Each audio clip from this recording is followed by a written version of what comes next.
আলাইকুম। নবম শ্রেণী বার্ষিক পরীক্ষা 2024-এর উপর ভিত্তি করে লগারিদমের ধারণা ও প্রয়োগ থেকে বাছাই করা কিছু প্রশ্নের আজকে আমরা এই ভিডিওর মাধ্যমে সমাধান করব। তো তার মধ্যেই প্রথম অঙ্কটা তোমরা অবশ্যই হোয়াইট বোর্ডের উপর দেখতে পাচ্ছ। আমরা এটা সমাধান করব।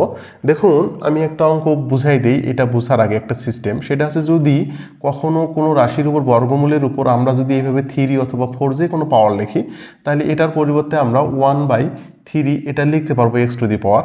অনুরূপভাবে দেখুন, যদি এর উপর আমার বর্গমূলের উপর যদি কোনো এখানে এক্স থাকে, তাহলে এই লাইনের পরিবর্তে আমরা লিখতে পারবো হলো এ টু দি পাওয়ার 1/x। এটা আমরা করতে পারবো। আচ্ছা, এটা যদি আমরা বুঝে থাকি তাহলে আমরা এটা করতে পারি 2 গুণন, তাহলে লিখতে পারি হলো 343, আমরা লিখতে পারি হলো 1/3 প্লাস এখানে করতে পারি হলো 2 গুণন, তাহলে লিখতে পারি হলো 243 টু দি পাওয়ার 1/5 লিখতে পারি, মাইনাস আমি লিখতে পারি 12, এখানে আমি গুণন দিয়ে লিখতে পারি হলো 64, তাহলে 1/2 দি পাওয়ার হলো 6 লিখতে পারি। আমরা এটা লিখতে পারি কারণ এটার সাপেক্ষে এটা করা যায়।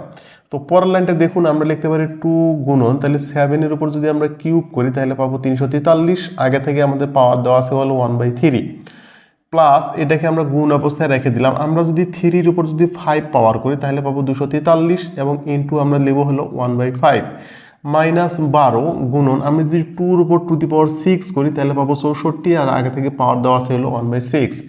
দেখুন, আমরা পরের লাইনটা অবভিয়াসলি করতে পারি এভাবে, 2 গুণন তাহলে আমি 7 লিখতে পারি, প্লাস 2 গুণন তাহলে 3 লিখতে পারি, মাইনাস তাহলে এখানে 12 গুণন হলো 2 লিখতে পারি। কিভাবে? এটা কেটে দিতে পারি, এটা কেটে দিতে পারি, এটা কেটে দিতে পারি। তাহলে এখন আমরা লিখতে পারি হলো 7 দুগুণা 14 প্লাস 3 দুগুণা 6 মাইনাস তাহলে 12 দুগুণা 24।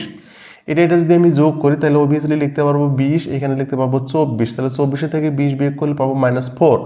তো আমরা মান কত নির্ণয় করতে হবে? তাহলে অবশ্যই এখানে মান হবে হলো -4। এটাই হবে এই প্রশ্নটার সমাধান। তাহলে আমরা এখানে লিখে দেই হলো নির্ণয় মান, তাহলে কত হলো -4। এটাই হবে এই প্রশ্নের